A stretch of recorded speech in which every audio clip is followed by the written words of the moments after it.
Assalamualaikum warahmatullahi wabarakatuh. Perkenalkan, nama saya Ade Sartono dari guru SMA Negeri 1 Cisarua, Kabupaten Bogor. Pada kesempatan ini, saya akan menyampaikan dalam video pembelajaran yang berjudul Larutan dan Sifat Koligatif Larutan. Assalamualaikum warahmatullahi wabarakatuh. Materi pembelajaran larutan dan sifat koligatif larutan bagian pertama. Untuk SMA atau Alia, kelas 12 MIPA pada kurikulum 2013. A. Pengantar sifat-sifat fisik larutan. Sifat-sifat fisik larutan ditentukan oleh interaksi yang terjadi antara partikel-partikel pelarut dan zat terlarut. Apabila ke dalam suatu ruangan tertutup yang berisi pelarut murni ditambahkan zat terlarut yang sukar menguap atau non-volatil, akan membentuk suatu larutan encer. Maka akan terjadi fenomena yang berbeda dengan sifat-sifat pelarut maupun zat terlarutnya. Sifat yang berkaitan dengan fenomena ini disebut sifat koligatif larutan. Ya, di antaranya adalah tekanan uap jenuh, ya, kenaikan titik didih, penurunan titik beku, dan tekanan osmosis. Bagian B adalah jenis-jenis larutan.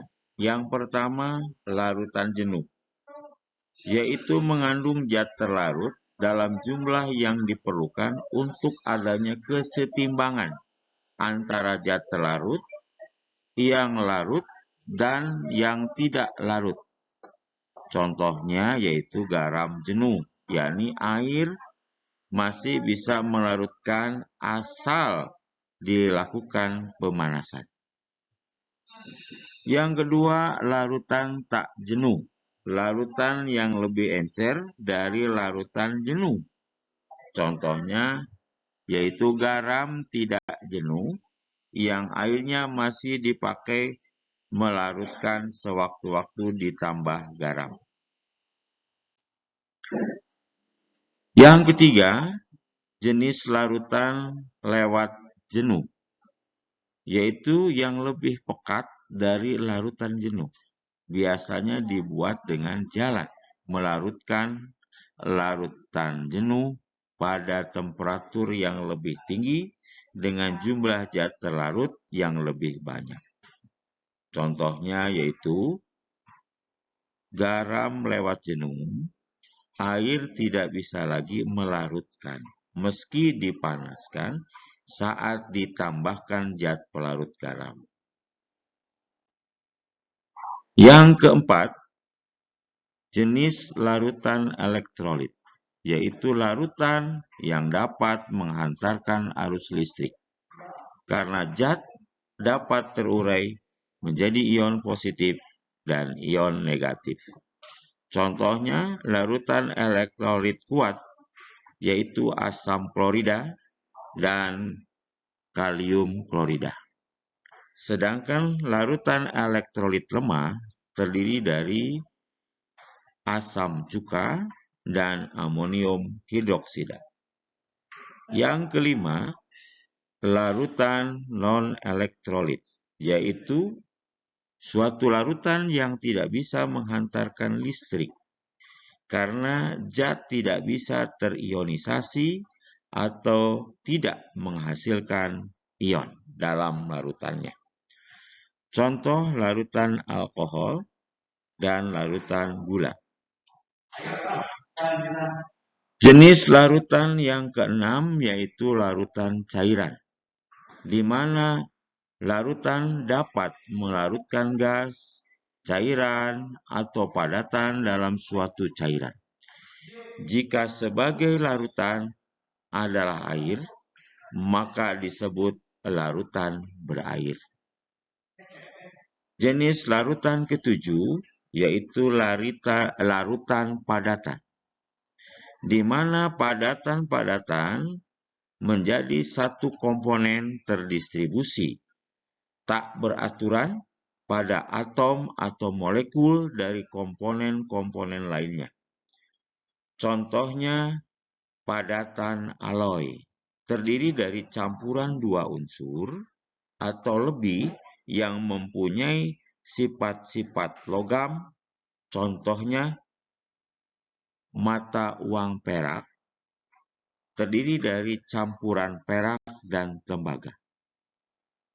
Contoh yang kedua, baja terdiri dari campuran dari unsur besi dan unsur karbon.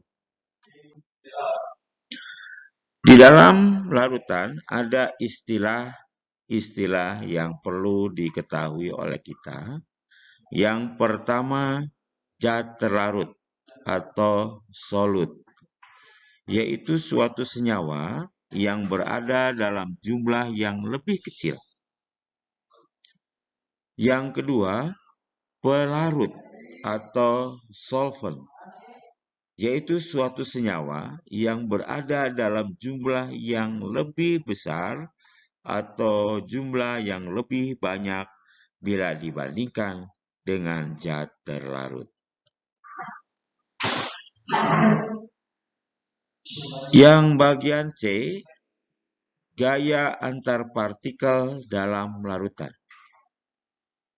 Mengapa suatu zat dapat melarut? Ini suatu pertanyaan yang perlu kita jawab. Jawabannya adalah sebagai berikut. Suatu zat melarut pada zat lain karena mempunyai sifat-sifat atau kemiripan yang sama dengan zat larutan tersebut. Alasan yang kedua adalah salah satu sifat kemiripan zat dalam ilmu kimia yaitu bersifat kepolaran suatu zat.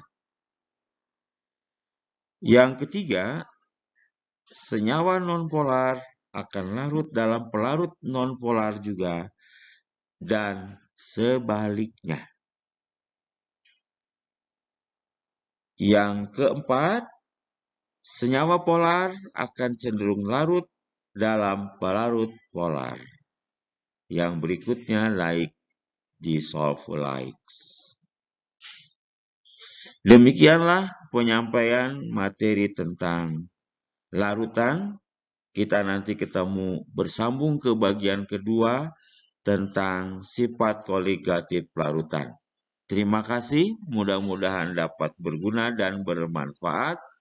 Billahi taufiq walhidayah. Wassalamualaikum warahmatullahi wabarakatuh.